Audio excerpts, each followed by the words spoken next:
Tapi masih sedikit nih, baru 27 orang. Tunggu sebentar lah ya, semenit, 2 menit gitu lah ya. Tunggu temenmu yang koneksinya mungkin bermasalah.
Oke, udah 41, kita mulai ya. Ini saya akan agak mempercepat sedikit, dan demikian pula nanti hari Senin saya mungkin akan mempercepat juga karena ada bukaan hari Jumatnya mungkin saya berhalangan. Jadi kita bisa setting waktu ya untuk ngebut ya. Jadi kecuali kalau yang hari ininya, yang hari Jumatnya kamu bisa mencarikan waktu ya. Kalau kamu bisa mencarikan waktunya, entah weekend atau apa ya, hari Minggu atau hari Sabtu. Kalau nggak punya hari weekday ya, cari waktu untuk kita kuliah. Malam juga boleh ya. Oke, tapi sebelum kita punya cadangan waktu itu, kita akan berusaha ngebut aja ya. Jadi kita akan bahas fungsi inverse. Mungkin waktu Anda belajar SMA sudah mulai membahas tentang fungsi inverse. Nanti fungsi inverse ini akan menghubungkan konsep integral. Konsep integral kita itu kan kemarin itu log X itu adalah integral dari 1 sampai X seperti dt, gitu kan? Masih ingat nggak? Nah, kalau kita mau mencari inverse-nya gimana? Nah, kita pertama-tama definisikan dulu inverse-nya. Nanti kalau inverse-nya sudah ketemu, kita bisa berargumentasi bahwa kurva dari log X itu, dari kurva log X itulah kita nanti akan mencari inverse-nya itu seperti apa, dan kemudian kita kasih nama itu inverse-nya adalah eksponen. Ya, oke, jadi inverse dari logaritma itu adalah eksponen inverse-nya. Oke, jadi di sini ada fungsi yang bisa di-inverse dan ada fungsi yang tidak bisa di-inverse. Kalau fungsi yang sebelah kanan, yang y sama dengan x kuadrat, itu nggak bisa di-inverse. Tapi kalau yang kiri, y sama dengan x pangkat 3, itu bisa di-inverse. Karena yang kiri itu satu-satu pada, yang kanan tidak satu-satu pada. Satu-satu pada itu gimana?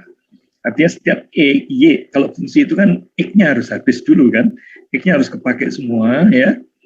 Untuk dipetakan nanti ke y-nya sih nggak usah kepakai semua. Tapi kalau untuk satu-satu pada ini, maka sebanyak x dipakai ya sebanyak y yang dipakai, kayak gitu ya.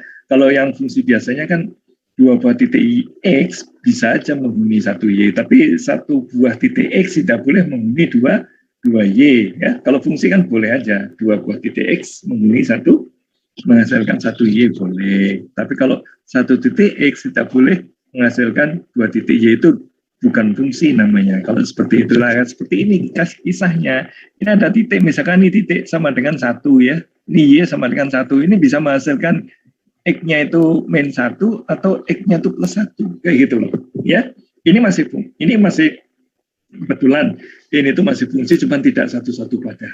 Ya, ini juga masih, ini fungsi, ini satu-satu pada. Ya, sebentar lagi kita akan definisikan satu-satu pada itu adalah kalau y-nya itu habis dipakai untuk berpasangan dengan x-nya. Ya, tidak boleh ada yang sama untuk satu buah y. Oke, ya, jadi ini gambarnya kayak ini. Ya, bahwa titik y berpasangan hanya dengan satu titik x. Jadi sebanyak titik y, sebanyak itu titik x yang dipakai. Atau secara notasi, nah ini dia, abstrak kan.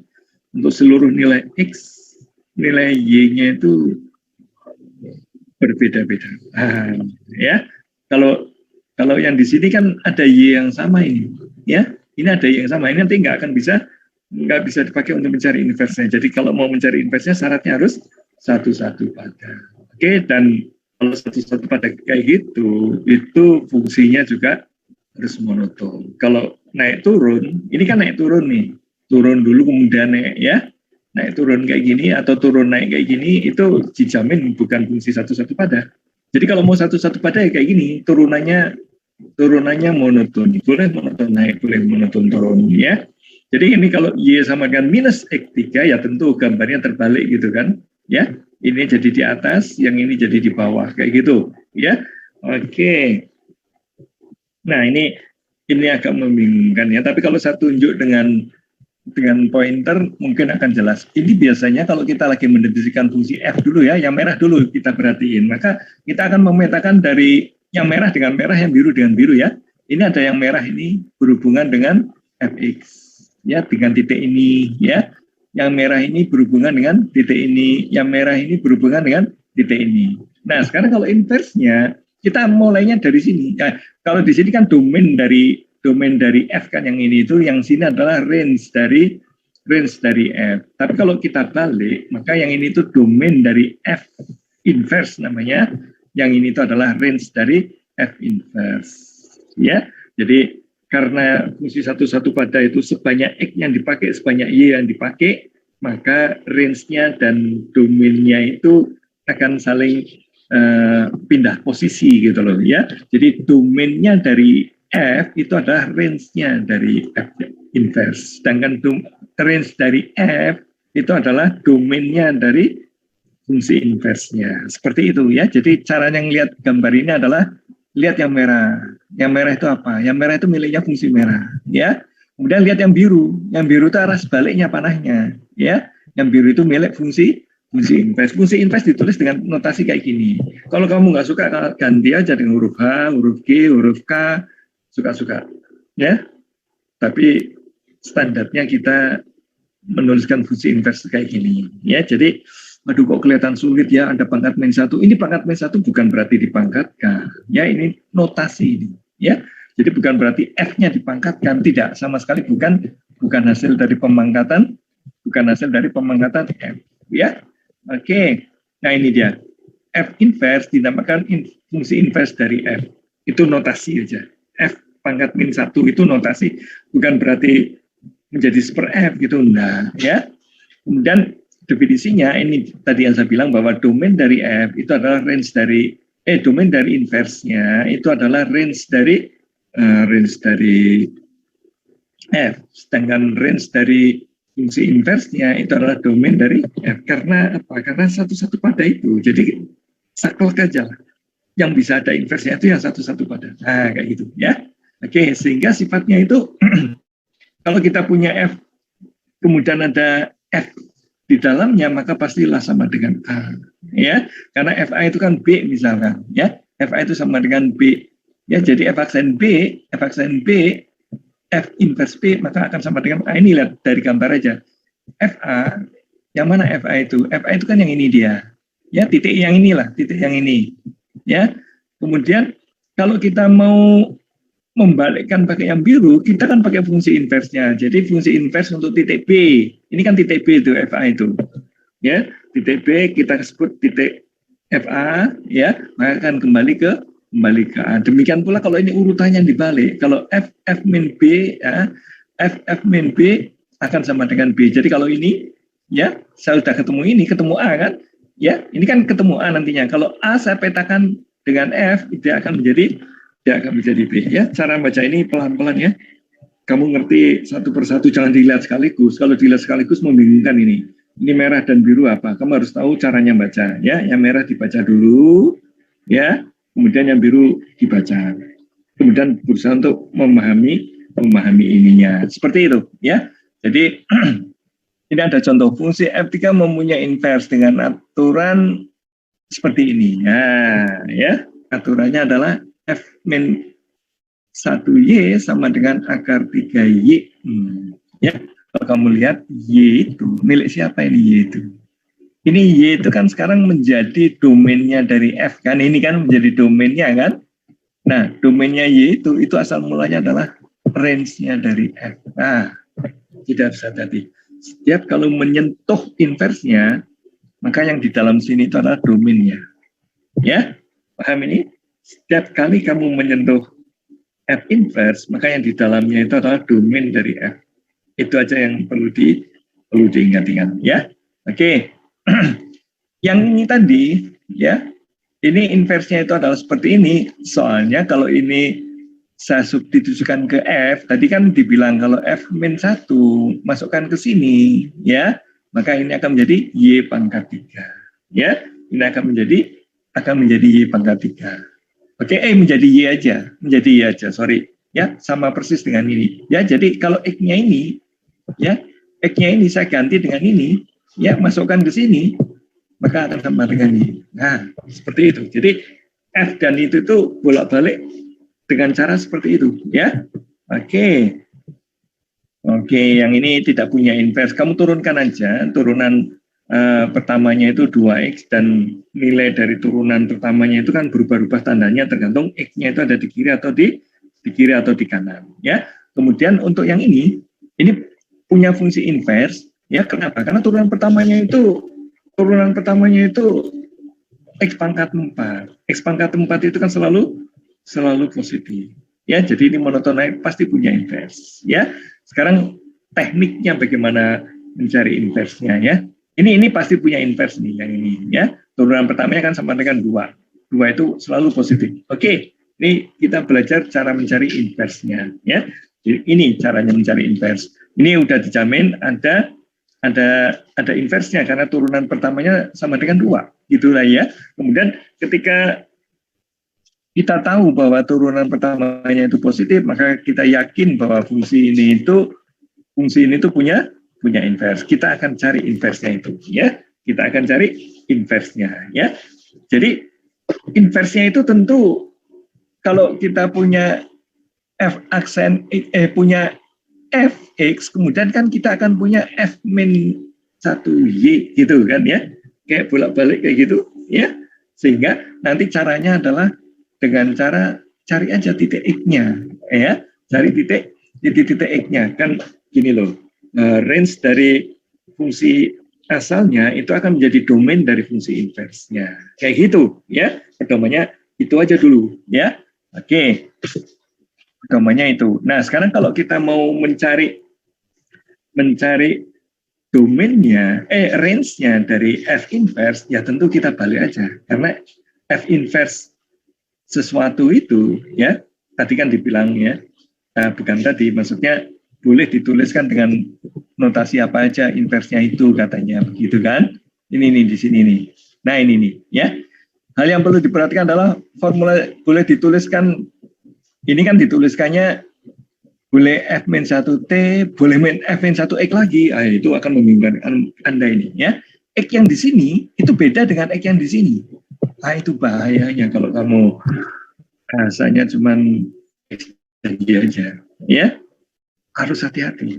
Pokoknya pegangan kita itu adalah domainnya dari inverse itu adalah range-nya dari fungsi asal. Seperti itu, ya. Oke. Nah, jadi soal notasi inverse ya boleh pakai Y. Seperti ini kan pakai Y. Tapi boleh juga pakai X loh. Ya, boleh pakai T, boleh pakai huruf apa aja. Oke. Oke. Nah, ini kita kan lagi latihan sekarang, ya. Lagi latihan bagaimana caranya mendapatkan fungsi inverse-nya ya. Mencari fungsi inverse-nya, pertama-tama Anda tahu bahwa ini kan Y itu sama dengan fx kan. Ini fx-nya nih. Ini fx-nya. Jadi Y itu fungsi dari fx, sedangkan f inverse-nya itu fungsi dari Y. Jadi Y itu akan kita masukkan sebagai domain ya. Begini caranya memasukkan sebagai domain. Ini dia. Harus punya X dalam ekspresi YA ini dia. Ya. Nah, kalau sudah dapat ini, ya, tinggal X-nya itu kamu ganti dengan F inverse. Ya, F-1Y gitu. Ini itu akan menjadi, kan tadi saya bilang, ya, range dari Y, range dari F itu adalah domain dari domain dari F inverse-nya, fungsi inverse-nya, ya. Jadi ini itu akan menjadi fungsi inverse-nya nanti, yaitu ini dia nantinya. Oke, kita lakukan aja coba. Ini dia, ya. Ini dia. Begitu kita mendapatkan X, maka X itu langsung kita ganti dengan tulisan seperti ini. Ya, karena apa? Karena di kanannya cuma ada Y kan? Ya, di kanannya itu cuma ada Y, nggak ada X ini. Ya, jadi ini kita tuliskan sebagai fungsi dari Y. Artinya apa? Y itu sekarang menjadi domainnya inverse. Sedangkan yang ini itu, yang tadi sama dengan X itu adalah domainnya dari fungsi semula. Seperti itu kira-kira, ya.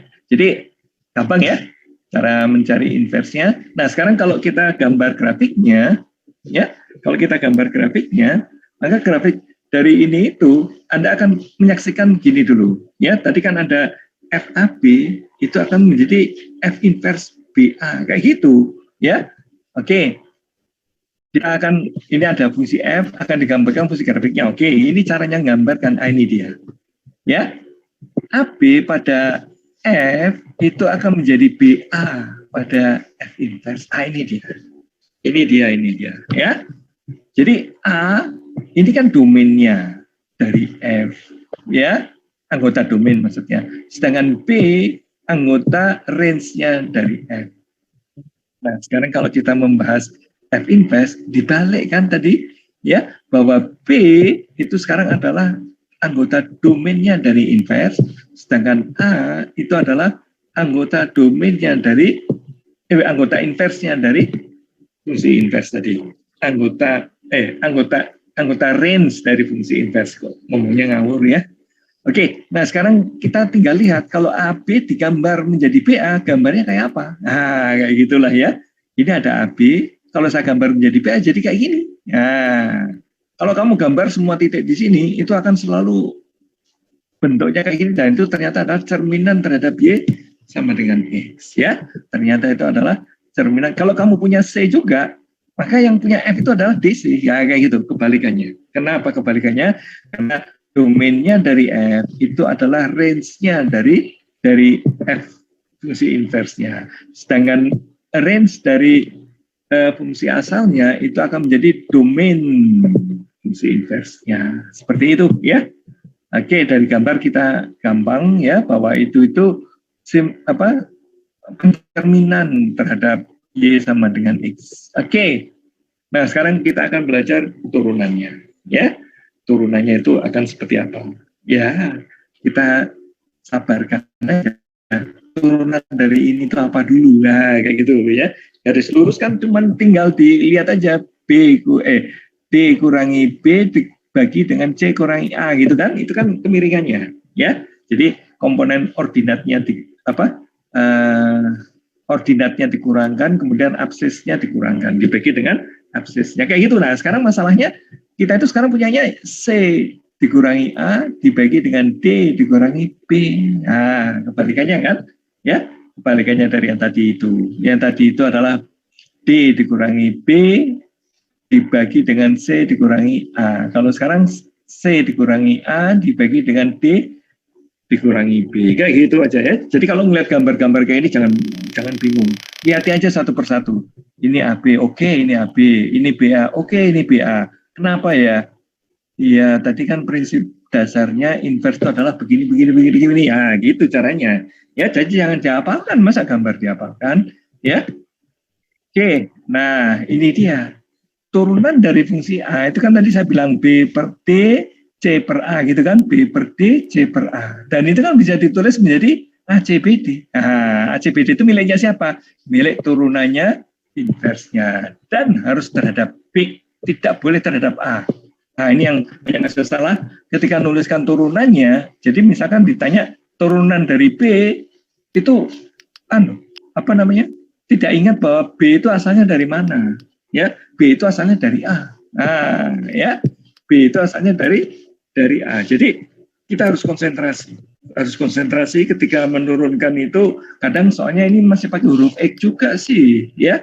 Masih pakai huruf tapi kita sadar lah, masih lumayan kalau ini dituliskan dengan huruf Y. Jadi ini X-nya, ini Y-nya gitulah ya. Atau ini A, ini B. Oke. sekarang mulai titik A, ya ini sama aja lah ya, sama aja ya. Jadi turunan dari A, turunan F dari A itu sama dengan seper turunan inversnya tapi terhadap titik B ya. Dan kamu harus tahu B itu apa. B itu adalah nilai fungsi dari A. Nah, kayak gitu loh ya. B itu adalah nilai fungsi dari A. Nah, kayak gitu ya. Jadi B itu adalah nilai fungsi dari A. Harus hati-hati itu, ingat bahwa B itu bukan domainnya X. Kadang kita lupa ini itu ketika mahasiswa mengerjakan, most of the time ini akan diperlakukan sebagai domainnya F.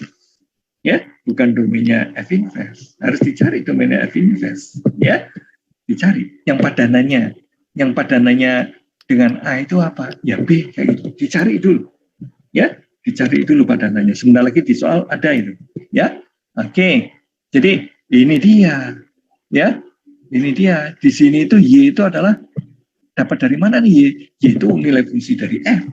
X itu apa ini? X itu adalah domainnya dari F. Kayak gitu loh. Ya, oke. Nah ini tunjukkan mempunyai inverse dan tentukan ya seperti tadi ya. Jadi ini ada Y, kemudian carilah dari Y tadi itu carilah X-nya, tuliskan X-nya, ya pasti ketemulah dengan cara kayak gitu ya. Nah yang ini yang saya maksudkan. Nah ini dia. Kalau Anda lihat ini, tingkatan Anda itu apa? Tingkatannya kan itu seperti huruf X kan? Ini bahayanya. Jangan. Kamu harus mencari X-nya. Nah kayak gitu ya. Harus mencari X-nya. Yang berkaitan dengan 4 itu apa? Ya. Oke, nah ini ternyata yang terkait dengan 4 itu adalah kalau X-nya sama dengan 1 kan, ini 1, ini 2, ini 1, ini 4 ya. Jadi ini itu adalah asal mulanya itu dari X sama dengan 1. Jadi kalau kamu pakai rumus ini ada 4 kan, sini jangan dimasukin angka 4 ya.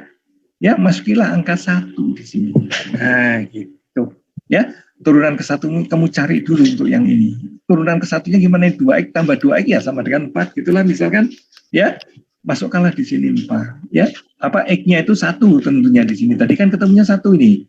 Oke, jadi ketika ada ini sudah berubah jadi angka, ya, ini kan jadi angka 4 ya. Itu kadang Anda pakai rumus ini, tapi di sininya tetap 4 gitu loh. Itu yang sering sekali mahasiswa salahnya. Ya, tidak ingat bahwa 4 yang ada di sini itu adalah domainnya milik inverse, bukan domainnya milik F. Sedangkan yang X di sini itu domainnya milik si F. Aduh, betapa rumitnya ini, Pak. Ya. Jadi kalau kamu pakai rumus-rumus kayak gini, ya sabar, ya, sabar. Sabar dalam arti kalau kamu sudah menemukan Y-nya, usahakan kamu bisa mendapatkan X-nya. Ya pasti dapat lah, bukan dibilang ada inverse-nya kok. Ya, kalau nggak ada inverse-nya ini nggak akan dapat ini. Ya, kalau nggak ada inverse-nya pasti nggak akan didapat X-nya itu. Oke, jadi ngerti ya? Jadi kalau di sini ada angka 4, kamu jangan terpaku ke angka 4 terus-terusan, tapi segera diubah menjadi X gitu loh. Ya, diubah menjadi X. Nah, X-nya bisa cari dari sini kan? X sama dengan 1. Ya akan menghasilkan Y sama dengan 4. Ini Y sama dengan 4 kan? Ya. Nah, nanti kalau X-nya sama dengan 1 sudah dapat, masukkan di sini X-nya. Jadi di sini harusnya di sininya 4, di sininya 1. Nah, itu dia. Ya. Harus hati-hati ya, supaya jangan mekanistik gitu loh. Asal melihat di sininya 4, kamu masukkan di sininya 4. Nah, itu yang paling sering terjadi ya. Jadi ketika kamu nyari ini, caranya gimana nih mencari inverse? Ini tak turunkan aja. Kan jadi 2x plus 2 ya. Kemudian kamu masukkan angka 4. Kan jadinya 4 kali 2, 8 tambah 2 kan 10. Ya. Jadinya 1/10 nantinya. Tapi kalau kamu masukkan angka 1, ya ini 1, ini turunkan dulu 2x tambah 2 dengan x sama dengan 1 kan jadi 4. Jadi ini 1/4 yang benar 1/4 bukan 1/10. Ya, seperti itu kira-kira ini gambarannya, supaya hati-hati ya, kapan kamu pakai Y, kapan kamu pakai X, seperti itu ya. Kalau kamu nggak hati-hati, maka akan terjadi kesalahan yang sering sekali dilakukan mahasiswa, termasuk saya dulu ketika belajar pertama kali. Lama-lama kan bisa ngerti, ya. Oke, oke. Nah, ini sekarang kalau mau menggambar grafiknya yang inversi gimana? Ini ada trik sedikit lah ya. Asal kamu bisa menggambar F-nya, ya. Ini kan kita dalam rangka mau menghubungkan log X dengan E, ya, dengan eksponen. Ya, dengan eksponen X gitu, ya. Nah, caranya adalah begini. Nah, ini gambar aja dulu. Kemudian ambil titik-titiknya. Kemudian cerminkan terhadap Y sama dengan ini, Y sama dengan X-nya. Kemudian ambil titik-titiknya, cerminkan. Cerminnya jadi, tarik garis. Hilangkan titik-titiknya. Ah, gitu ya. Nah, ini nanti akan kita sebut fungsi yang baru yang warnanya hijau ini, itu akan disebut eksponen X. Ya, jadi Fx-nya, Pak, ini kok Gx sih, Pak? Tadinya kan ini F pangkat min 1X gitu kan ya? Ya boleh tadi. Aku juga sudah boleh bilang bahwa inversnya dari X boleh ditulis dengan huruf apa aja. Ya, tidak harus ditulis dengan F pangkat min 1X kayak gitu.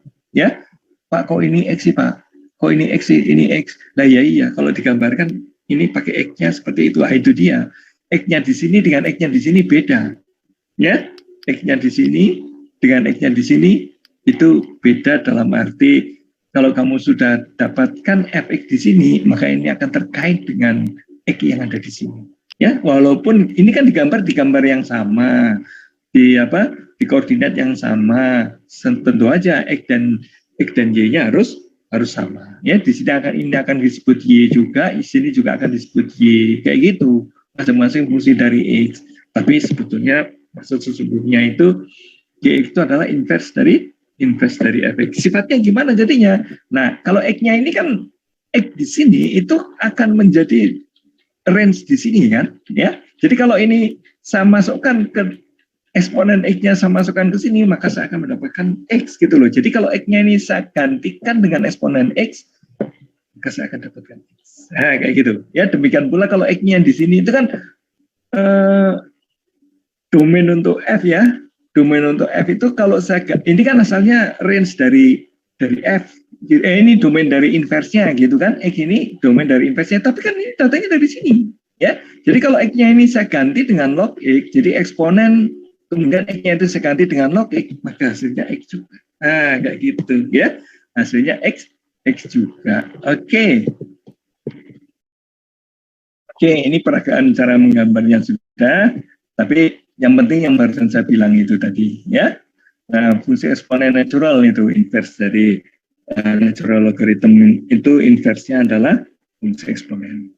Jadi coba lihat, ketika Anda dulu belajar eksponen, belajar log, itu kan mungkin Anda tidak tahu bahwa itu tidak boleh datang tiba-tiba.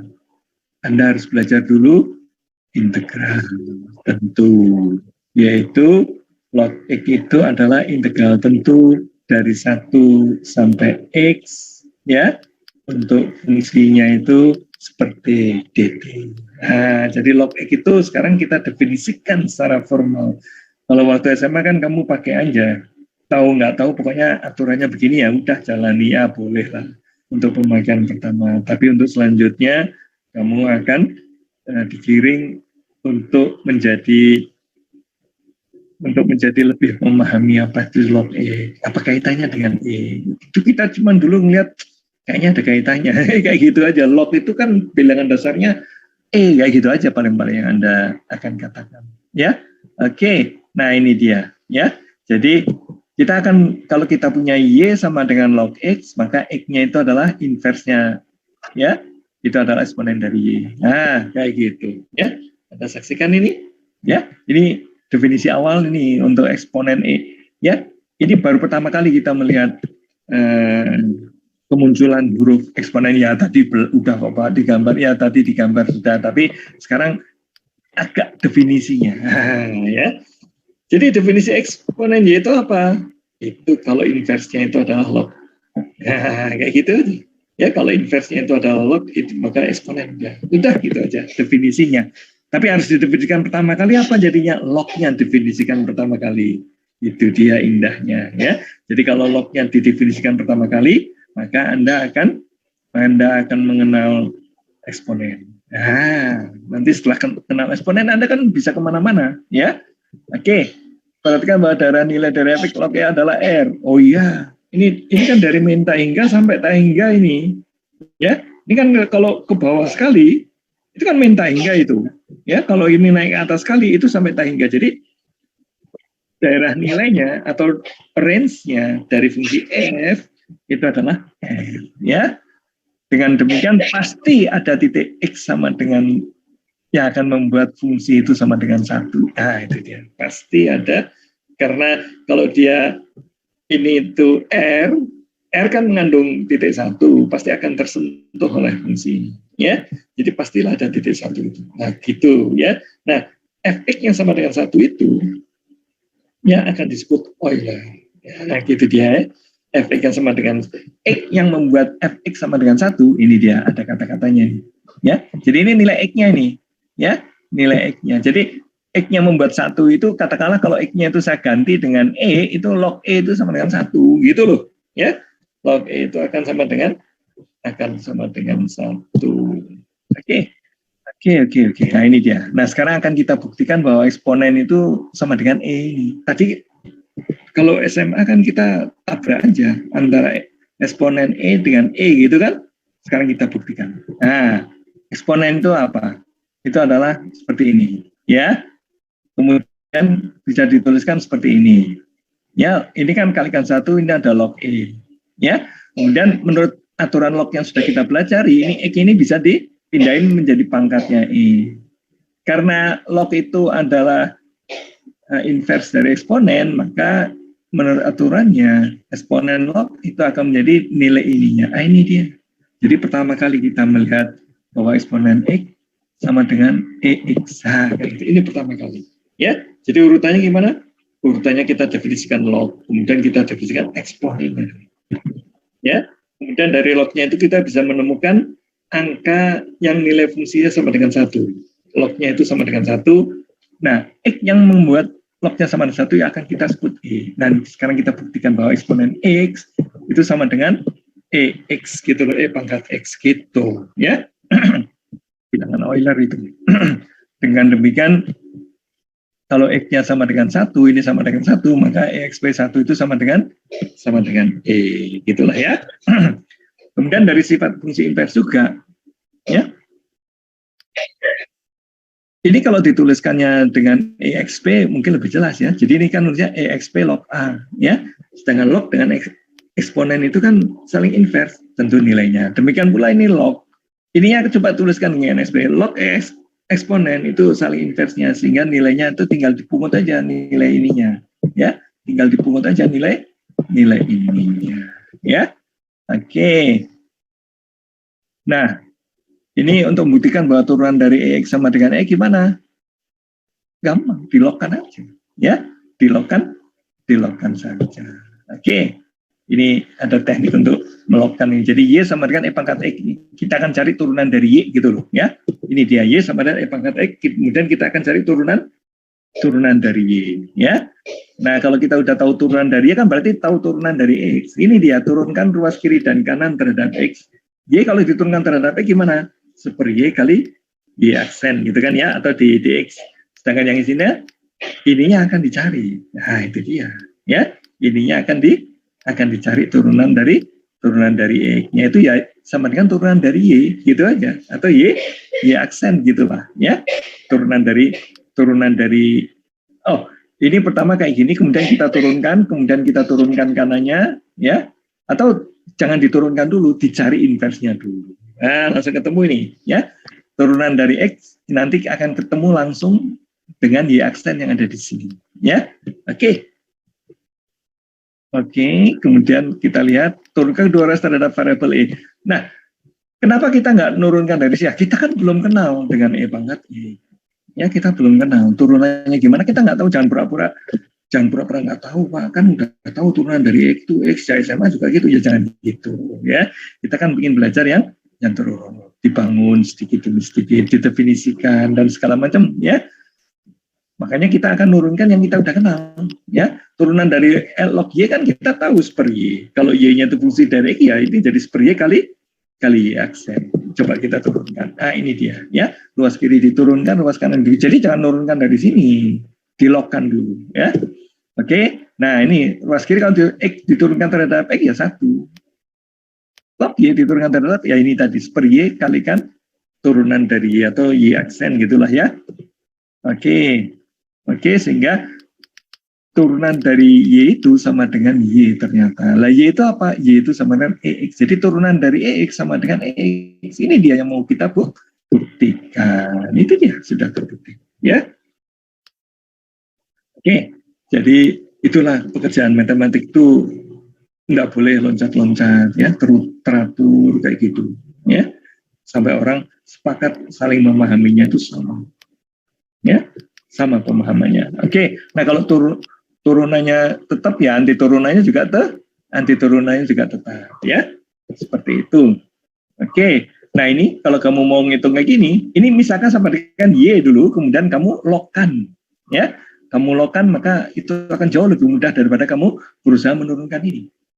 Yang lebih mudah ini di lock-kan ya. Jadi berusaha menghindari ada pangkat kayak gitu loh. Turunkan pangkat kan repot. Tapi kalau ini di lock-kan kan pangkat X itu kan jadi akar X gitu aja, nggak ada pangkat gitu loh. Ya, jadi bayangkan Anda itu sedang katakanlah tekniknya itu menghindari pangkatnya itu tadi. Nah, ini. Kalau yang ini gimana ini? Oh, ini kan ini dipisahkan sama dengan U gitu aja kan gampang ya. Nanti kan ini ada atau min 4 X itu sekalian dengan U. Nanti akan muncul pangkat U kan? Sininya menjadi katakanlah minus seperempat atau apa, tuliskan integral EU itu DU itu sama dengan EU, ada seperempatnya ya kasih seperempatnya ya. Kalau yang ini kan substitusi ini ya, ya ini dimisalkan ini yang sama dengan U ini minus X pangkat 3 itu sama dengan U ya, minus X pangkat 3 sama dengan U, kalau diturunkan kan jadi min 3X kuadrat DX ya. Nah, 3X kuadrat DX itu udah ada, tapi tadi ada berapa? Ada min 3. Ya, ada min 3. Ya. Jadi ini harus ditambah dengan min sepertiga dan sebagainya lah. Ya, pokoknya Anda cicil aja untuk mendapatkannya satu persatu. Yang penting kamu tahu substitusinya bagaimana. Nanti kan ujian KBF ada urusan substitusi. Ya, saran saya kalau kamu masih lemah di substitusi, cari soal di Purcell, di bagian bab yang khusus soal-soalnya itu tentang substitusi. Seperti itu caranya. Jadi jangan terpaku pada soal-soal tutorial aja. Tutorial bagus untuk meningkatkan kemampuanmu. Tapi kalau mau belajar basicnya, itu tetap ininya, Purcell. Ya. Kalau kamu dulu belajar matematiknya itu model bimbingan belajar, maka kamu akan ngejar tutorialnya aja. Keliru ya, kalau di sini itu pemahaman dulu yang dikejar ya, karena itu untuk pemahaman kamu tinggal kunjungi aja Purcellnya itu ya. Kalau Purcellnya kamu kunjungi maka itu akan memudahkan kamu memahaminya ya. Jadi jangan ini yang saya maksud mengunjungi Purcell itu cari soal-soal yang terkait dengan substitusi aja. Kalau di tutorial kan mungkin dicampur aduk itu soalnya, kamu harus pilih sendiri mana yang substitusi, mana enggak. Itu memang latihannya itu sekalian nguji gitu loh, nguji kemampuan gitu loh. Itu dalam arti kamu sudah jalani perjalanan di Purcellnya itu, ya. Oke. Sekarang kita akan belajar eksponen yang secara umum. Kalau tadi ada E pangkat X, sekarang kita akan pelajari A pangkat X. Nah, ya. A pangkat X. Nah, A pangkat X ini, kan ini bisa dituliskan seperti ini. Paham nggak nih? Ya, paham nggak? Ini ya, X ini kalau tak masukkan ke dalam, itu kan log A gitu kan ya. Nah, E pangkat log A pangkat X itu kan sama dengan AX. Ngerti nggak? Ya, saya ulangi nih. Ini X-nya pindahin dulu ke A pangkat X. Sehingga ini tinggal E log gitu. Lah E itu daripada sulit menuliskannya ya E itu eksponen gitu kan, EXP gitu kan ya. Eksponen log A pangkat X. Wah, itu kan eksponen dan log itu kan saling invers. Jadi tinggal dipungut aja AX-nya. Ah, ini dia. Jadi ini itu bisa dituliskan sebagai ruas kiri sama dengan ruas kanan. Ya, jangan terlalu bingung. Ya, jangan terlalu bingung. Oke.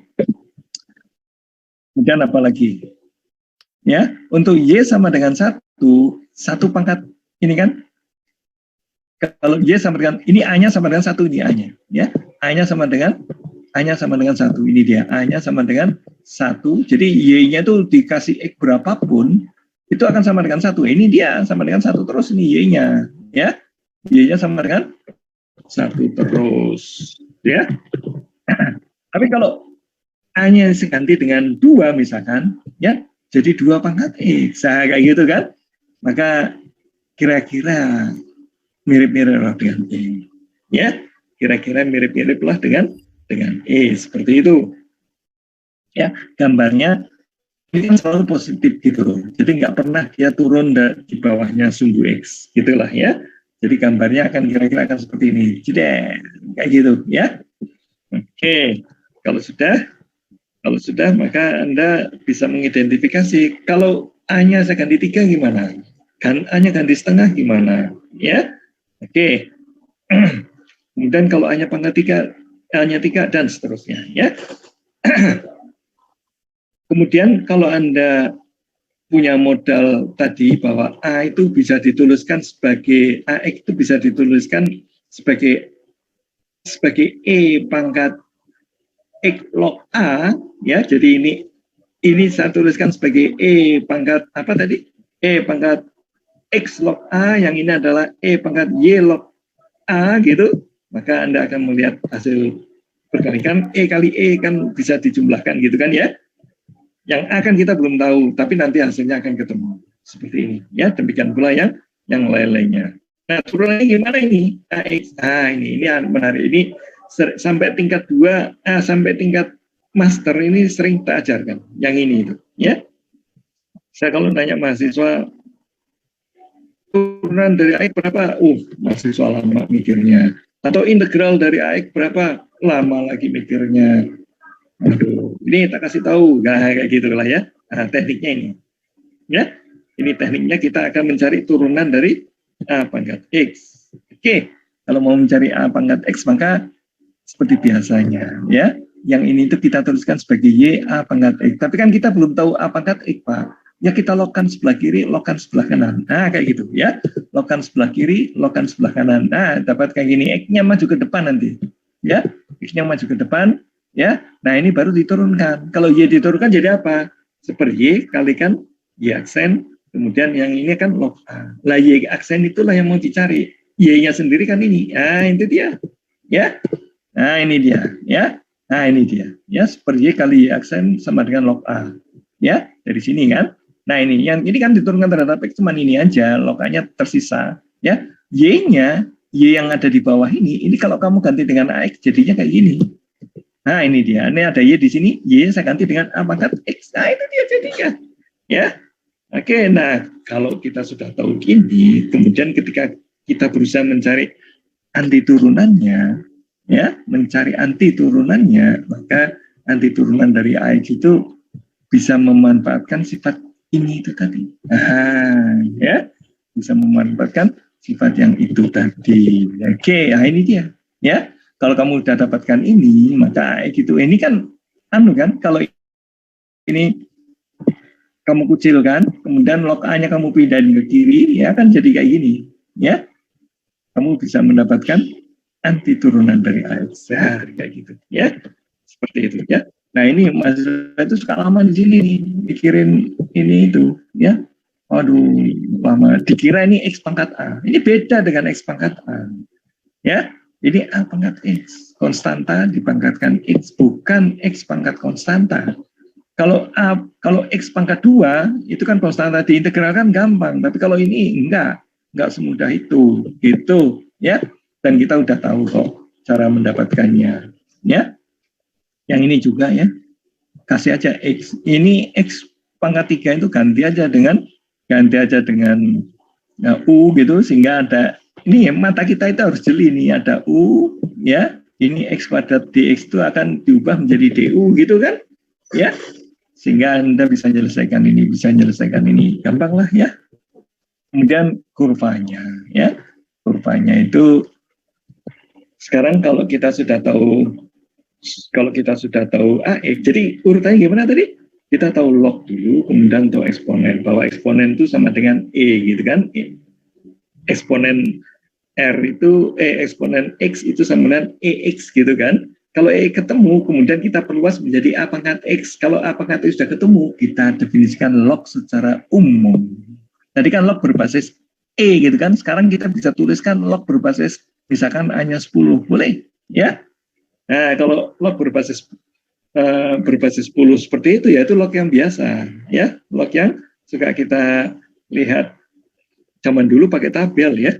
Zaman sekarang kalkulator pun sekarang jarang yang defaultnya itu masih yang berbasis 10, selalu defaultnya sudah ya. Oke, nah ini jadi inversinya nih. Ya sifatnya sama seperti tadi lah, ya sifatnya itu sama seperti invers sebelumnya. Ya, oke, ya. Sekarang apa lagi? Ya ini ada teorema kayak gini. Kalau kamu bingung ya kembalikan aja. Log X itu adalah, kayak gitu, ya.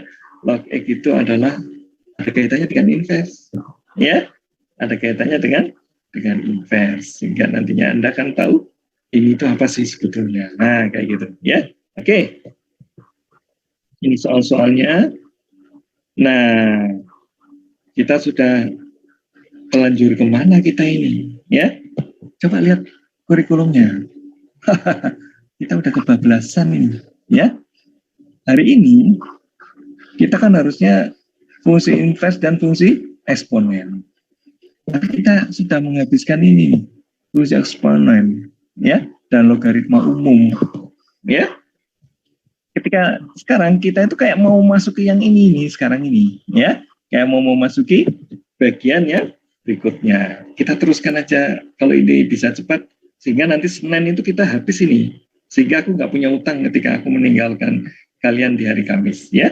Jadi kecuali kalau kamu masih pingin kuliah, ya Pak, bagian yang ini aku pingin diterangkan lagi, sehingga kalau ada kuliah weekend boleh, ya bilang aja, ya. Pokoknya kalau tugasnya saya ngajar ya ditagih aja, tapi tugas saya itu kan sebetulnya delivered materi gitulah ya. Kalau materinya udah tercover ya tugas saya selesai. Oke. Oke, sekarang kita istirahat dulu, nanti kita masuk jam 12 ya. Di jam 12 itulah kita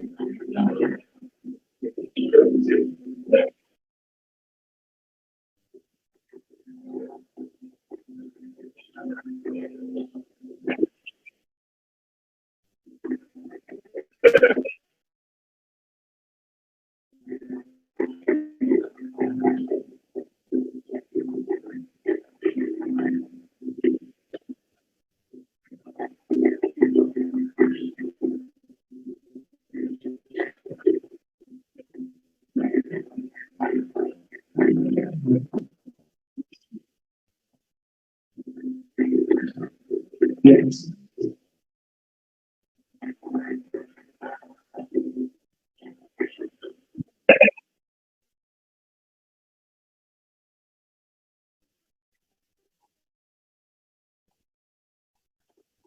Oke, kita lanjutkan ya. Agak lama kita istirahatnya barusan. Sambil makan dulu soalnya, ya. Oke, tapi kita nggak ketinggalan. Kita malah ngebut ini, ya. Sekarang kita akan masuk ke sini nih. Pertumbuhan dan peluruhan eksponensial. Kalau kita bisa selesai ini, maka minggu depan hari Senin tuh ini bisa selesai nih, ya. Kalau ini bisa selesai, maka hari Kamisnya saya bisa meninggalkan kalian, ada tugas saya tempat lain ya. Jadi kecuali kalau kamu bilang ke saya, Pak, yang Kamis itu baiknya diganti, ya saya ganti ya. Nanti kita cari hari lainnya. Tapi paling tidak tugas saya mengantarkan semua materi ini sudah nyampe. Sekarang kita akan memasuki persamaan diferensial. Ini penting sekali ini ya. Pertumbuhan dulu. Ya, pertumbuhan dulu. Mana sih?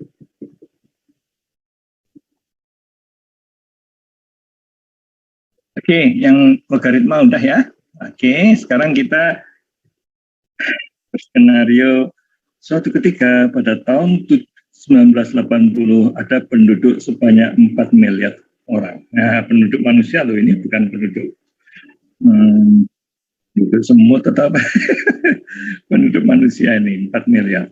Ya, 4,4 miliar. Kemudian dengan ilmu kita, ya, kita kan sudah belajar log, sudah belajar eksponen, itu nanti terkaitnya dengan pertumbuhan. Kamu lihat aja, fungsi log itu gambarnya seperti apa, fungsi eksponen gambarnya seperti apa. Oh, kalau gambar kayak gitu kayaknya anu nih, cocok ini untuk, nah kamu mulai mulai bercerita ya, cocok ini untuk menggambarkan pertumbuhan. Nah, kamu mulai menduga-duga nih, jangan-jangan bentuknya kayak gini nih pertumbuhan itu, ya, entah yang log, entah yang nanti kita saksikan. Oke, nah, jadi ini kalau kita lihat ya, kita mulai dari awal itu,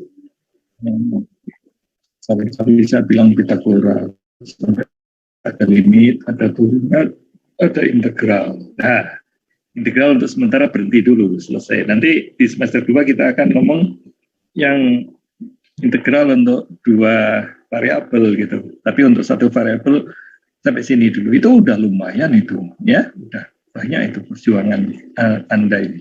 Kemudian mulai masuk fungsi transenden. Nah, itu ya. Nah, fungsi transenden mulainya dari mana? Mulainya dari log. Definisi dari log itu adalah integral dari 1 sampai X seperti dt. Itu definisinya. Ya. Kemudian kita gambar. Setelah selesai bisa menggambar, kita perkenalkan namanya fungsi invers. Ya, fungsi inversnya sudah, maka fungsi invers untuk log tadi itu bisa kita gambar. Ya, bisa kita gambar, bentuknya seperti itu. Nantinya kita bisa yakin bisa mendapatkan invers dari log. Nah, invers dari log itu kita definisikan sebagai eksponen dari X, gitulah ya. Nantinya dari log pun kita bisa tahu munculnya bilangan E, ya. Mungkin lain kali akan saya peragakan bagaimana caranya ngitung E itu sih, gitu loh, ya. Bagaimana caranya ngitung E itu.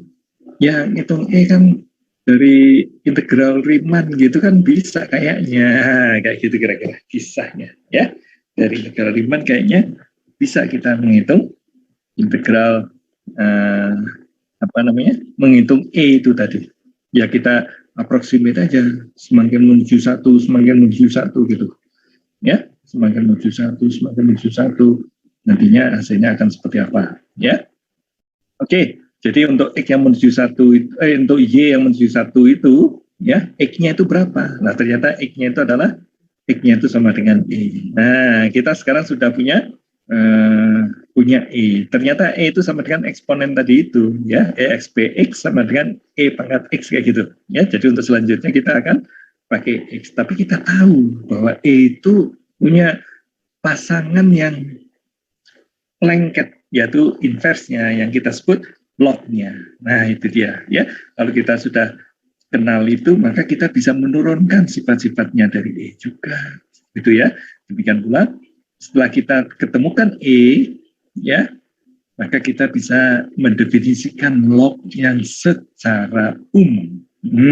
Ya, tidak harus E pangkat X kayak gitulah ya. Basisnya tidak harus E gitu. Basisnya boleh secara umum kita bilang A. Kalau A sama dengan 10 itu yang log yang biasa kita sebut-sebut sebagai log itu. Ya, tapi rupanya sekarang sudah jarang orang pakai log yang 10 itu. Rupanya ini kalau soalnya semua di komputer, entah di Excel, entah di Python, kalau kita nuliskan log gitu aja itu keluarnya yang logaritma yang eksponensial itu, ya. Kayaknya sudah bakunya begitu. Ya jarang sekali kita ngomong log yang 10. Gimana mau mikirin log 10 kalau dengan log yang E aja udah selesai urusan, ya. Jadi kita tidak terlalu risau, yang penting gambarnya kayak gitulah, kayak gitu loh ya. Antara 10 dengan E, ya gambarnya akan mirip-mirip. Tadi kita sudah perhatikan Ya, kalau E-nya sama dengan, kalau A-nya sama dengan 2 gimana, kalau A-nya sama dengan 3 gimana, ya, sampai nantinya E sama dengan 10 gimana, seperti itu, ya. Dan inverse-nya kita tahu logaritma yang berbasis itu tadi. Ya, oke. Nah, dari pola-pola grafiknya itu, oh ini kok pertumbuhannya kayak pertumbuhan populasi manusia ini, ya, kayak pertumbuhan populasi manusia ini. Nah, oke. Kok kayak pertumbuhan bakteri ini? Boleh. Kok kayak pertumbuhan virus ini? Kok kayak kalau kalau radioaktif kan peluruhan. Meluruhnya itu eksponensial juga. Oh, ini meluruhnya kayak peluruhannya radioaktif. Entah apa namanya. Ya, seperti itu. Jadi nantinya wilayah daya, daya jelajahnya itu bisa lebih luas cakupan kita belajar matematiknya. Oke, kita mulai. Nah, ini dia. Ya. Dari data tahun 80, 4,43 miliar, kita akan memproyeksikan 10 tahun kemudian. Ya, ketika saya kuliah dengan mahasiswa sebelum COVID, saya memproyeksikannya tahun 2019, tapi bukan akhirnya. Masih agak sebelum ada COVID, sebelum kita berhenti kuliah gitu. Ya, jadi itu kan sebelum berakhirnya tahun 2019, ketika saya ngajar pertumbuhan itu, ya. Ketika saya ngajar pertumbuhan itu 2019 itu belum selesai kehitung ininya, belum selesai kehitung jumlah penduduknya, dan belum terlalu kena efek dari COVID, maka prediksinya lumayan bagus. Ya, jadi kalau Anda pakai ini untuk memprediksi 2018 itu masih bagus saja. Ya, tapi begitu untuk memprediksi 2019 itu kan banyak COVID itu, ya, banyak penduduk yang meninggal sehingga turun itu, nggak bisa melaju secepat sebelumnya. Ya, nanti akan kita buktikan bahwa COVID itu membuat pertumbuhan penduduk melambat sedikit, gitulah ya. Oke. Nah, kita caranya memodelkan ini yang akan kita sebut sebagai model dari laju pertumbuhan itu dengan bilang bahwa pertumbuhannya, ini kan pertumbuhan namanya, DT itu namanya pertumbuhan. D itu apa? D itu kan perubahan dari nilai Y. DT itu apa? DT itu perubahan dari T. Jadi kalau T-nya itu 1 tahun ya perubahan dalam 1 tahun. Kalau T-nya sehari ya perubahan dalam sehari. Kalau T-nya sebulan ya perubahan dalam sebulan. Ya. Nah ini kalau untuk penduduk mungkin T-nya itu ukurannya tahun jadinya. Ya. Jadi pertumbuhan dalam setahun itu dimodelkan proporsional dengan jumlah penduduknya. Itu model yang paling gampang. Malah kamu kalau ingat hukum Hooke yang untuk apa pegas, ya itu kan bentuknya mirip-mirip seperti ini juga, ya. Nah, jadi ini titik tolak kita akan memproyeksikan pertumbuhan populasi manusia, ya, dengan model matematik yang sangat sederhana, ya.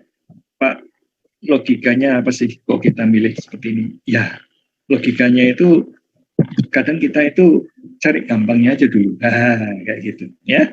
Kalau gampangnya, yang gampangan ini ternyata cukup bagus, ya oke lah model kita bagus, ya. Jadi walaupun model kita ini tidak realistik, kalau model yang realistik harusnya gimana? Pertumbuhan manusia itu, kita akan periksa kesehatan manusia, tambah sehat nggak penduduk dunia itu, ya. Kita akan periksa kebersihan lingkungannya, banyak menghisap asap, beracun nggak dari kendaraan ataupun dari pabrik, kayak gitu kan. Dari kesehatannya, dari kesehatan manusianya, dari mungkin dari pendidikannya, mungkin dari penghasilannya. Oh, banyak faktor yang akan masuk untuk menerangkan kenapa jumlah populasi penduduk dunia itu seperti itu. Nah, itu kan model yang berusaha realistik itu, ya, berusaha sesuai dengan kenyataan. Tapi ini model ini cuek aja. Aku nggak butuh kesehatan, nggak penting, lingkungan nggak penting, terus apalagi lah imigrasi atau apa, kasus imigrasi kan banyak dari desa ke kota, dari suatu kota pindah ke luar negeri segala macam itu, ya itu kan akan mempengaruhi pola pertumbuhan manusia juga, ya. Pokoknya banyak faktor lah, ya, banyak faktor yang akan mempengaruhi pertumbuhan manusia. Tapi itu semua kita singkirkan. Kita model dengan model yang paling sederhana, yaitu DEDT sama dengan proporsional terhadap jumlah populasi. Cuma itu, ini K itu proporsional artinya. Proporsional terhadap, kalau kamu lihat hukum juga kira-kira bunyinya kayak gitu. Ya, hukum bekas gitu loh. Ya. Nah, T-nya itu adalah waktu dalam tahun ya. Kemudian ini ada jumlah penduduk ya. Dalam tahun boleh, dalam hari boleh. Tapi kalau sudah terukur dalam tahun, maka yang hari itu ya seperti 365 jadinya. Kalau T-nya udah terlanjur tahun ya. Bulan jadi berapa? Ya seper 12. Ya, jadi kalau saya memprediksi 1 bulan, itu berarti saya memprediksi T-nya itu jadi seper 12, kayak gitu. Ya, K-nya itu, ini sementara kamu belum dikasih tahu nih K-nya dapatnya dari mana nih Pak? Oke, untuk sementara percaya aja lah dulu ya. Sementara percaya. Nanti ada teknik-tekniknya. Termasuk di soal-soal di Pursel itu ada caranya untuk mencari K seperti ini. Ya. Ya kalau mencari K yang seperti ini K kan nggak boleh turun sembarangan. K itu harus dari data, ya. Jadi data diolah. Pak nanti ngomong data science, Pak. Ya mirip-mirip, mirip-mirip dengan kita itu kalau mau memproyeksikan ke depan, maka kita harus ngolah data dulu, ya kayak gitu, ya. Jadi data diolah, keluarlah angka K. Nanti di soal di Pursel ada caranya untuk menghitung K ini. Oke, tapi untuk sementara kita sepakat aja dulu ini ya. Oke, untuk konsentrasi aja bahwa sehingga di data seperti ini. Nah, ini kan persamaan diferensial. Anda udah kenal nih persamaan diferensial, yaitu DEDT sama dengan 0,0173 Y. Y-nya kamu pindahin ke kanan kan, kalikan Y kiri kanan. DT-nya kamu pindahin ke kiri, kalikan kiri kanan dengan dibagi dengan DT gitu. Nah, DT sama dengan 0, itu kan persamaan diferensial, ya. Kalau ini saya integralkan terhadap T, ini saya integralkan terhadap T, ini kan log Y itu kan, kalau dicari antiturunan, ini kan log Y jadinya. Yang ininya itu adalah, tadi kan ada Y, ini itu akan menjadi, kayak ada Y kuadratnya, kayak gitu. Oh, enggak, ini cuma DT aja, ini 0,0173 T gitu aja. Ya, yang ini adalah log Y. Ya, coba kita integralkan. Nah, ini dia log Y sama dengan kayak gitu aja. Oke. Ya. Nah, ini kita pakai untuk memprediksi ke depan. Kita seolah-olah sekarang hidup di tahun 1980. Coba kalau kita memprediksi 10 tahun lagi dengan model yang sesederhana mungkin. Ya. Model yang sederhana, nggak peduli tentang kesehatan manusia, nggak peduli tentang apa yang mempengaruhi manusia cepat meninggal, ya. Cepat meninggal atau lambat meninggal itu kan kaitannya dengan asuransi dan dana pensiun. Kalau orang lambat meninggalnya itu merugikan dana pensiun karena ngeluarin uang aja terus untuk menyantuni orang yang pensiun. Tapi kalau cepat meninggal itu merugikan perusahaan asuransi. Ya, jadi umur panjang menyenangkan perusahaan asuransi tapi tidak disukai oleh dana pensiun. Tapi kalau umur pendek tidak disukai oleh perusahaan asuransi tapi disukai banget oleh dana pensiun. Cepat mati sehingga uangnya tidak kepake. Ada sisa nih gitu loh. Nanti bisa dipakai untuk makan. Ya, masa sih mengelola usaha kok mikirnya makan. Tapi seperti itu di dunia ini ada dua yang saling tarik menarik. Ya, risikonya juga beda-beda, ya. Nah itu kan harusnya yang kayak gitu itu kan akan mempengaruhi pertumbuhan populasi juga, seberapa banyak sih orang diasuransikan. Kalau orang diasuransikan itu biasanya orang yang hati-hati terhadap kesehatannya atau yang teledor terhadap kesehatannya. Karena aku udah diasuransikan, aku bebas, mau makan apa aja bebas, kayak gitu kan. Apalagi mobil, kalau udah diasuransikan. Saya punya teman dulu punya mobil di negara sana gitu lah ya. Itu kalau parkir itu nggak dikunci gitu loh. Harapannya apa? Biar hilang gitu. Biar diganti dengan yang baru gitu. Soalnya kalau mobil itu hilang diganti dengan jaminannya itu yang lebih mahal daripada harga mobilnya dia gitu loh. Jadi dia senang kalau mobilnya hilang nanti bisa klaim tuh. Jadi kalau parkir tidak dikunci, milih parkir di tempat yang gelap, gitu kan. Kalau parkir terang kan orang mau mencuri kelihatan dari jauh gitu kan. Parkir yang gelap, entah pohon atau apa, nggak dikunci, nggak hilang-hilang. Sampai ke New York nggak hilang juga itu mobil dibawa. ya, dari Pittsburgh ke New York itu kan sekitar lebih dari 10 jam gitu lah ya. Itu sampai New York sembarangan aja ada parkir mobil, nggak hilang-hilang juga sampai balik ke Pittsburgh lagi.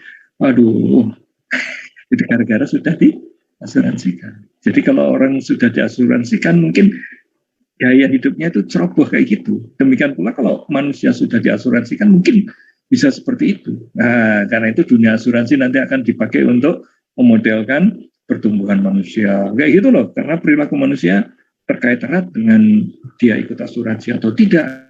Kayak gitu, ya.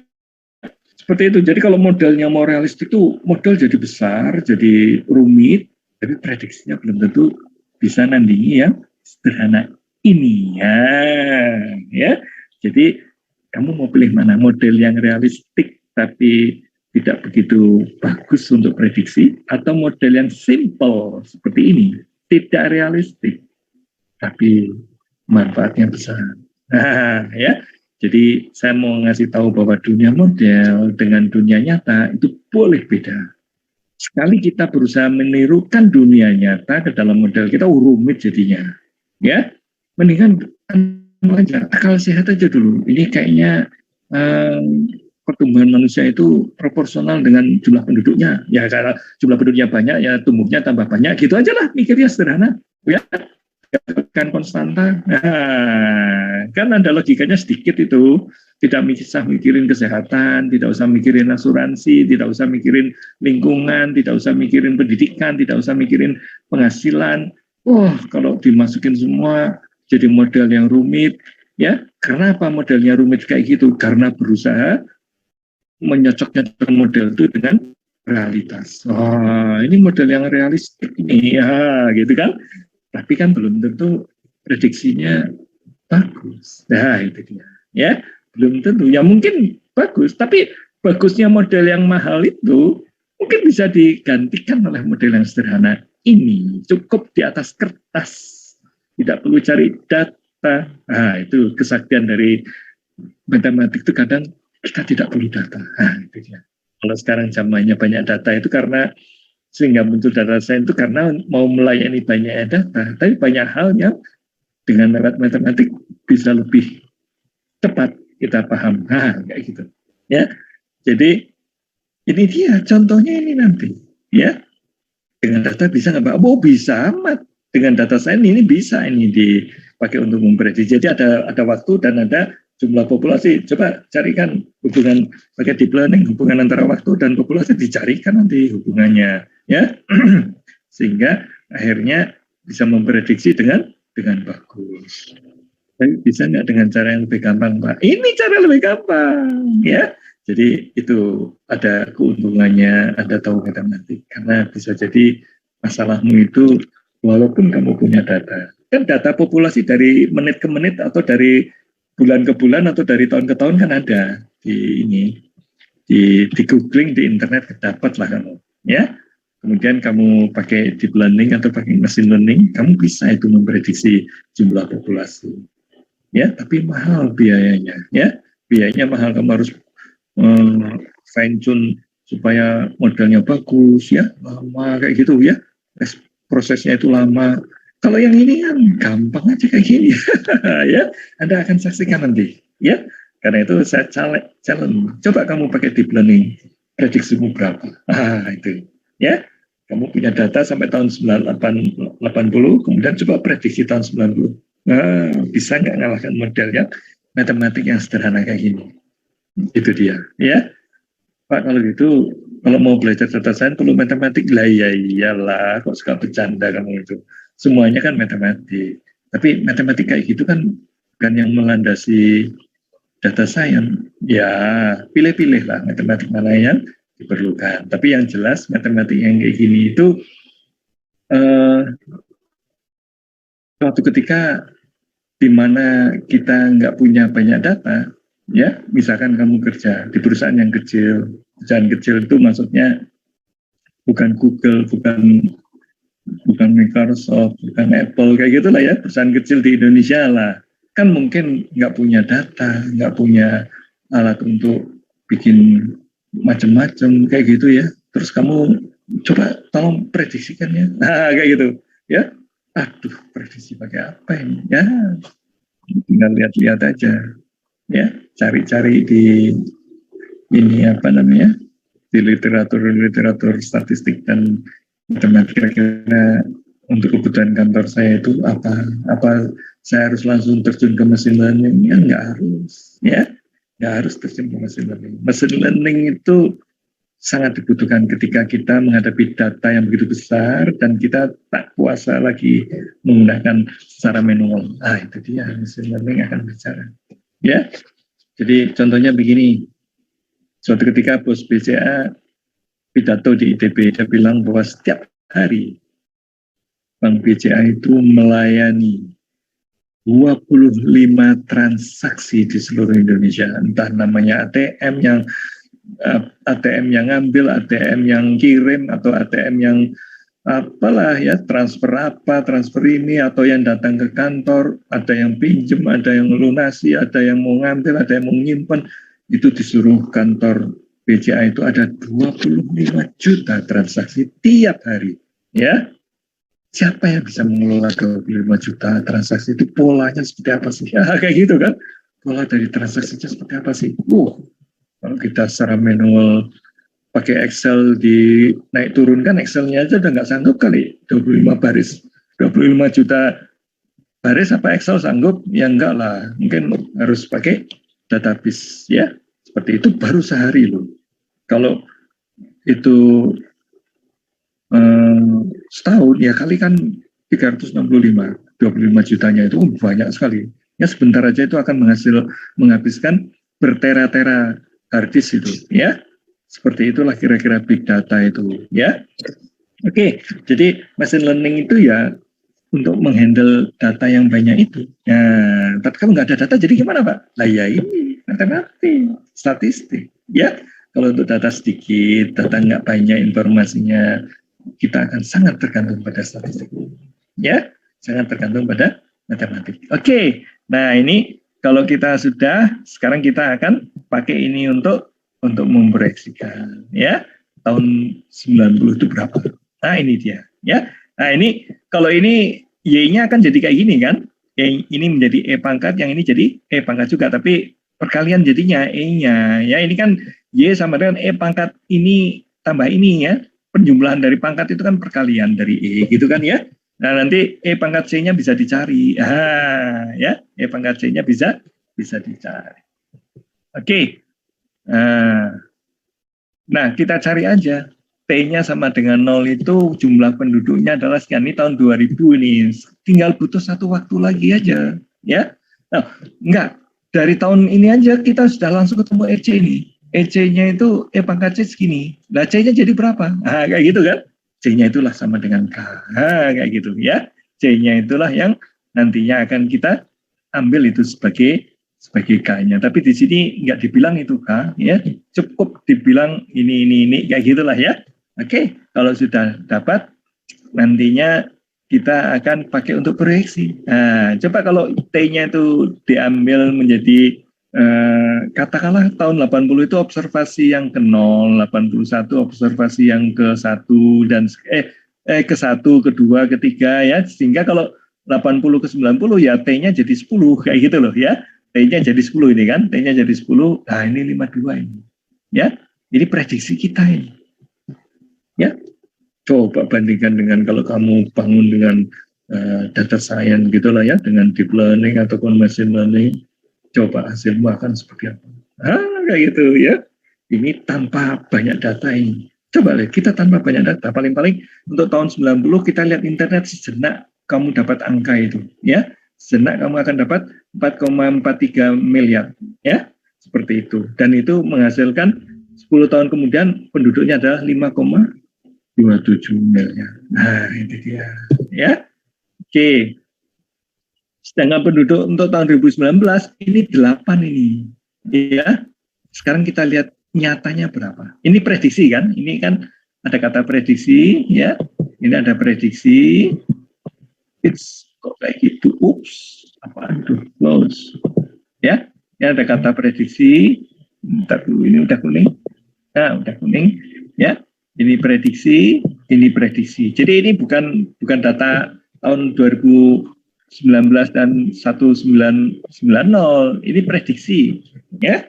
Nah, kalau prediksinya dari tahun 80 ke 19 ya ini 39. Berarti angka 1980 itu diganti dengan angka 1. 1981 diganti dengan angka 2. Kayak gitu loh, ya. Sehingga tiap tahun itu dinyatakan dengan 1 unit pengukuran kita. Oke, nah ini dia. Ini dia. Kamu akan kagum gitu loh, ya. Ini sensus WHO tahun 90, 5,28. Kita memprediksi berapa? 5,27 miliar. Meleset sedikit. Kagum. Padahal modelnya kan blow on sekali kan. Modelnya itu terlalu sederhana untuk bisa dipercaya bahwa dia punya kemampuan sehebat itu. Matematik itu. Ya, kayak gini, ya. Nah nanti untuk yang 2019 agak meleset kan, diprediksi 8 miliar, ternyata tercapainya cuma di bawah 8 miliar. Nah iyalah itu mulai ada COVID itu, ya, mulai ada COVID, ya, sehingga Anda harus adjust K-nya itu kalau mau menghadapi peristiwa yang seperti COVID itu. Kamu harus re-estimate lagi modelnya. K-nya pilih lagi. Tentukan lagi. Seperti itu. Ya? Oke. Ya. Mau bertanya, kenapa yang 2019 yang T-nya itu jadi 10, Kak? Yang E pangkat 0,01. Kenapa? Ayo, coba ditebak. Dari 1980 sampai 1990 berapa tahun? 2019, Pak. Yang 2019. 2019 ini kan Y39. Ya, terus yang di pangkatnya Pak, yang E pangkat 0,0173-nya, kenapa dikali 10 ya Pak? Iya, salah ya. Harusnya dikali 39. Ini harus lapor ke Pak Warsono. Ini salah ya. Oke, ya kalau sama kan ini sama dengan atas kan? Ya. Kalau itu 10 kan harusnya sama dengan ini. Ya. Harusnya jawabannya tetap segini, ini copy paste saja. Ya, kalau bikin kuliah itu copy paste terus lupa diganti.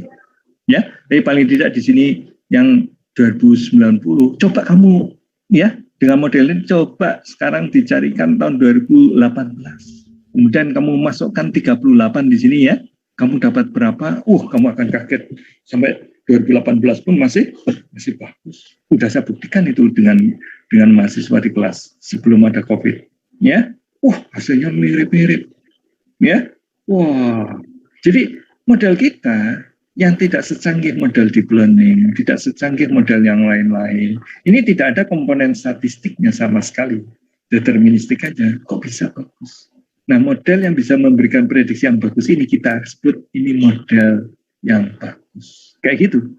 Realistik tidak mungkin tidak realistik, tapi bagus. Nah, kamu pilih mana? Model yang realistik tapi hasilnya sama dengan ini, kalau disuruh milih mana? Nah, kamu punya model yang realistik sekali, ya. Prediksinya mirip-mirip dengan ini. Ya, misalkan ini, kita memprediksi 5,27, dia juga mungkin memprediksi cuma 5,27 atau 2,75 gitu ya. Ya, mirip-mirip lah dengan ini, ya.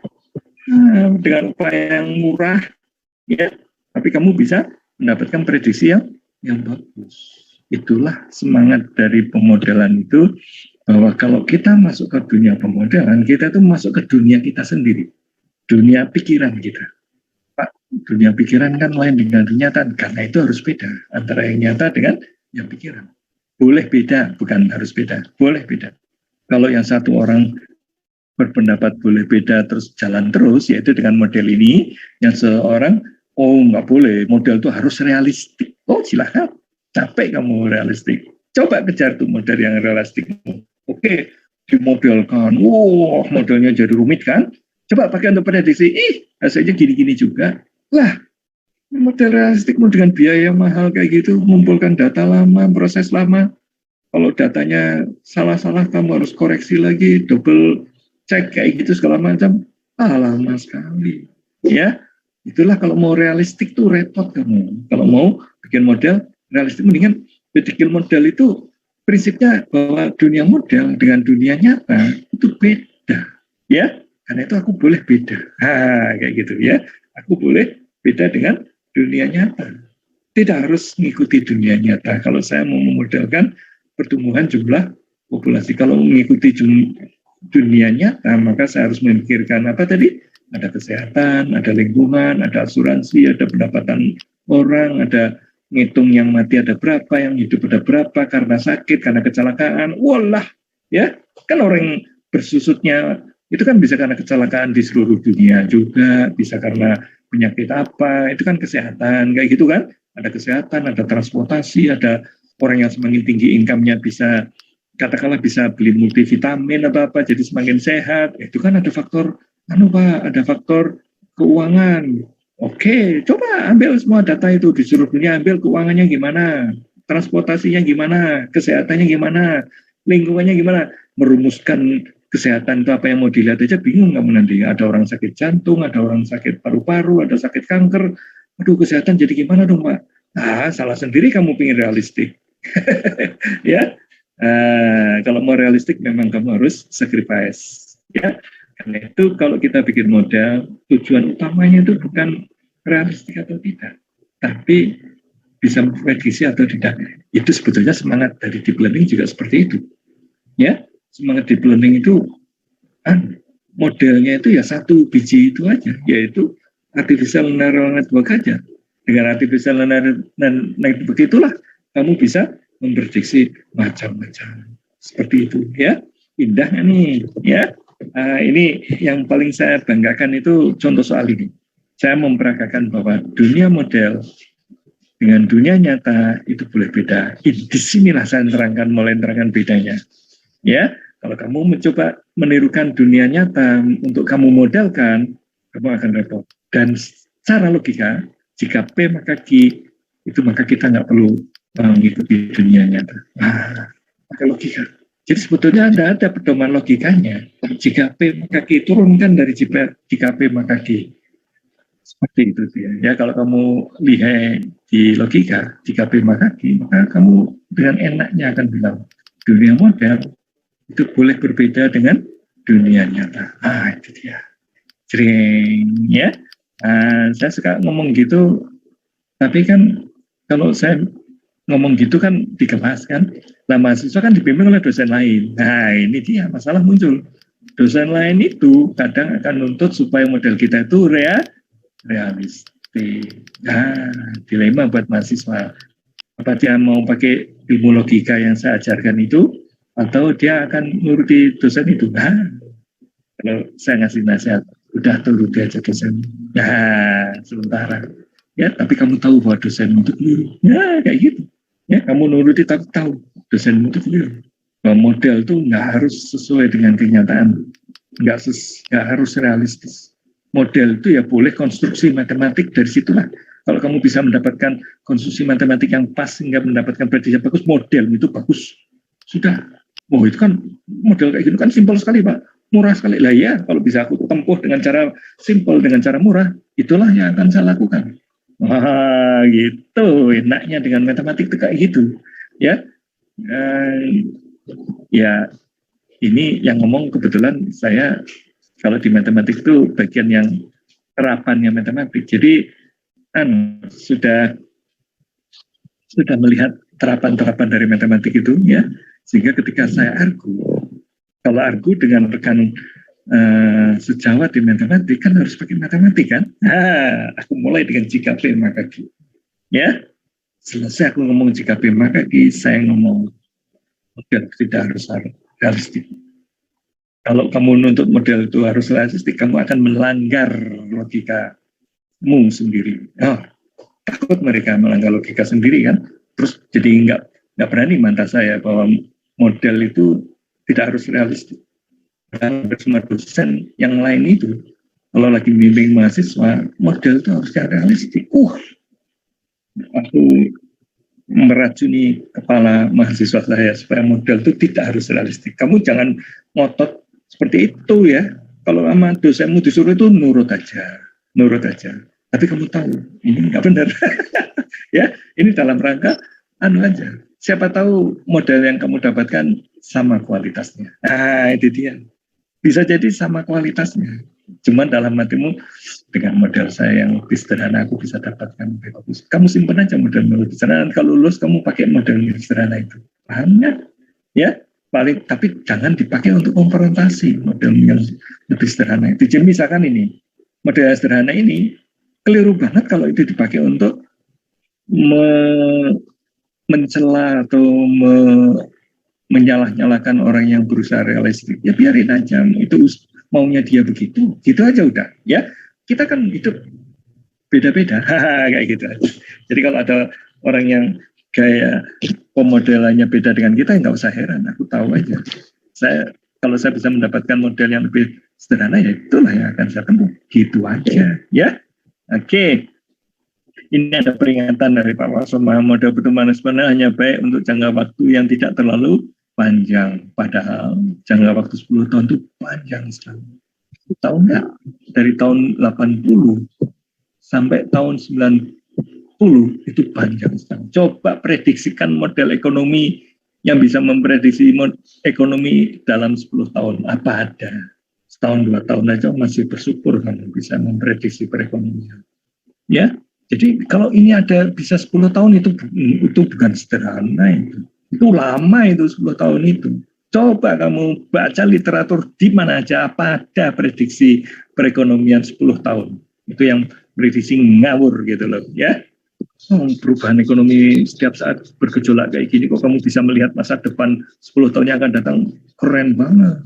Ya, saya orang ekonomi nggak pernah bicara tentang prediksi yang sampai lebih dari 5 tahun pun aku sudah nggak mulai percaya. Paling kenceng aku percaya kalau setahun 2 tahun aja. Ya, lebih dari itu aku udah enggak gitu aja.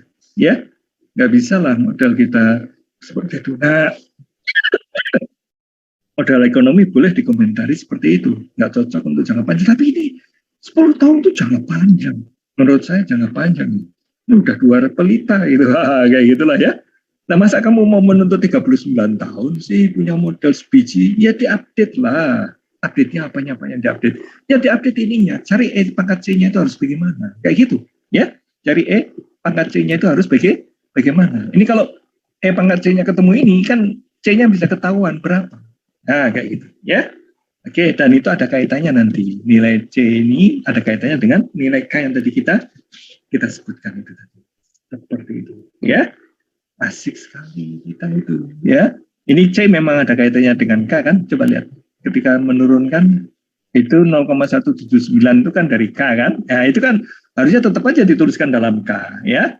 Harusnya tetap dituliskan dalam K. Ini tiba-tiba pindah jadinya ya 0,173 tiba-tiba ini menjadi E pangkat Allah, ya. Ah, ini tiba-tiba menjadi something gitulah ya. Oke, ya nggak apa-apa sih ya.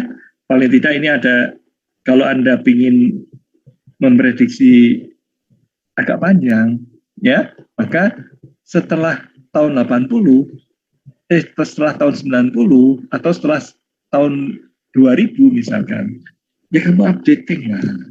Ya, updating parameter. K-nya tadi diubah. Ya. Oke. Kemudian dekat-dekat COVID, ya itu dia krusial gitu ya. Tapi ini juga saya sampai tahun 2018 masih bagus. Jadi model kita yang kelihatannya model yang tidak meyakinkan kayak gitu ya. Logikanya apa sih model itu? Paling-paling cuma bilang bahwa pertumbuhan populasi manusia itu proporsional dengan jumlah populasinya. Ya iyalah, kalau populasi semakin banyak, yang lahir juga semakin banyak karena orang berkembang biak, maka yang lahir semakin banyak juga akan menghasilkan keturunan semakin banyak. Kayak gitu aja paling logikanya kan. Ya, absen itu omongan tentang kesehatan, lingkungan, income orang, asuransi ada atau tidak, segala macam gitu. Trafficnya bagaimana, ya, transportation, trafficnya lah, ya, transportasinya bagaimana. Aduh, itu kalau mau realistik memang berat. Tapi apa hasilnya memadai. Nah, ya kalau hasilnya sama dengan punya kita, ya udah, kamu diam pakai punyamu yang sederhana. Paham? Ya, jadi jangan bantah dosenmu, nanti kamu nggak lulus. Ya, kalau membantah dosenmu nggak lulus nanti kamu. Ini bukan saatnya untuk bantah-bantahan, saatnya untuk lulus ini. Turuti aja, ya. Siapa tahu dia dari mengumpulkan data itu kamu punya pengalaman lain, ya, punya pengalaman lain yang bisa bekal untuk nantinya kamu. Tapi kalau kamu mulainya dari sederhana, kemudian dosenmu setuju dengan sederhana itu ya sudah. Karena dosennya sudah belajar logika rupanya, ya, tahu model sederhana pun asal fittingnya bagus ya sudah kayak gitu, ya. Seperti itu. Apalagi nanti kalau tak bawa yang lebih sukar malah bapak nggak ngerti loh. Wah, dikasih deep learning kan sebetulnya orang nggak ngerti kan kebanyakan, ya. Kalau saya ngerti isinya apa di dalam deep learning, tapi kebanyakan orang kan nggak ngerti itu apa itu, kayak gitu, ya. Wah, itu dia. Kamu malah nggak ngerti kalau tak bawa yang lebih canggih. Nah, ini tak kasih yang gampang kok nolak sih. Nah, kayak gitu kira-kira, ya. Oke. Sekarang kita akan, waktunya tinggal sedikit ya, tapi nggak apa-apa lah ya. Untuk bagaimana prediksi jumlah penduduk dunia ini, diskusi hal apa saja yang membuat model ini menjadi kurang baik? Tahu kita yang membuat kurang baik? Ya paling-paling tahu ada COVID atau apa ya, sehingga model kita itu katakanlah tolerable sampai 2018 belum ada COVID. Nah kalau mau masuk COVID gimana Pak? Taksir lagi aja parameter yang konstan tadi itu. Ya, jadi ini kayak kehidupan baru jadinya. Ya, tadinya kehidupan baru dimulai tahun 1980, sekarang kehidupan barunya dimulai tahun 2019.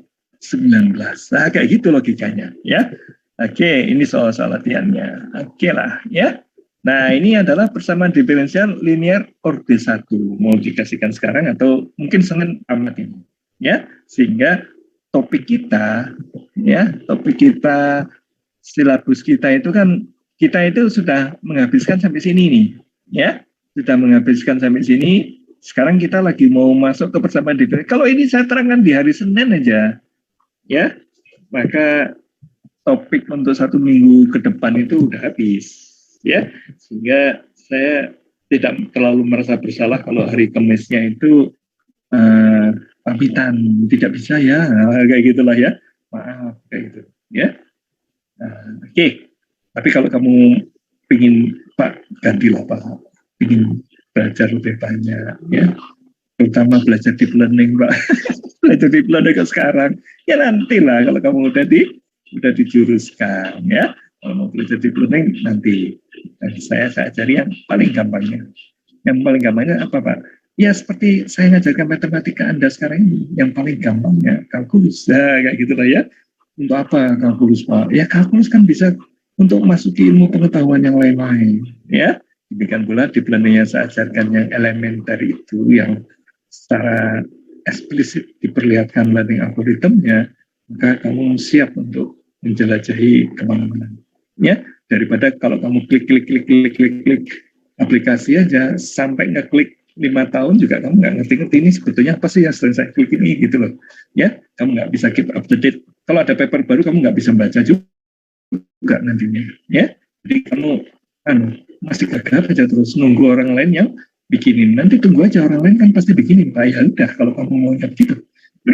Ya, tidak berusaha memahami. Jadi yang saya ajarkan di deep learning itu setara dengan saya mengajarkan kalkulus. Bekal sedikit, ini kalkulus ini sedikit, tapi sedikit apa Pak, repot kok belajarnya. Ya iya, maksudku sedikit itu cuman gitu aja kan, Pitagoras, tambah jarak, ya, setelah itu tambah limit, ya, fungsi dulu, tambah limit, tambah turunan, tambah integral, fungsi transenden, dikit kan itu. Oke, seperti itu. Jadi kita akan ketemu hari Senin insya Allah ya, masuk ke persamaan diferensial orde 1. Kalau kita tamat, jangan-jangan bisa masuk ke fungsi inverse trigonometri juga ya. Ya nggak apa-apa, nanti di waktu-waktu terakhir kita bisa agak ngomong entah kayak bahas soal atau teknik-teknik apa, kayak gitulah ya. Ya, seperti ini. Pak kasih kisi-kisi dong besok kuis seperti apa, ya nggak boleh dong, itu kecurangan yang dahsyat itu kalau saya ngasih kisi-kisi yang akan keluar di ujian seperti apa, ya yang keluar yang saya ajarkan itu ya tidak termasuk yang sekarang saya ajarkan. Jadi saya ngomong Apa yang saya ajarkan sekarang bebas saja, ya, tidak ada kaitannya dengan apa yang akan diujikan, ya. Oke, jadi selamat menempuh KBF keempat, ya. Besok ya kalau nggak salah. Kemudian kita akan ketemu hari Senin yang akan datang, ya. Terima kasih. Assalamualaikum warahmatullahi wabarakatuh. Pak, tadi saya pas absen internet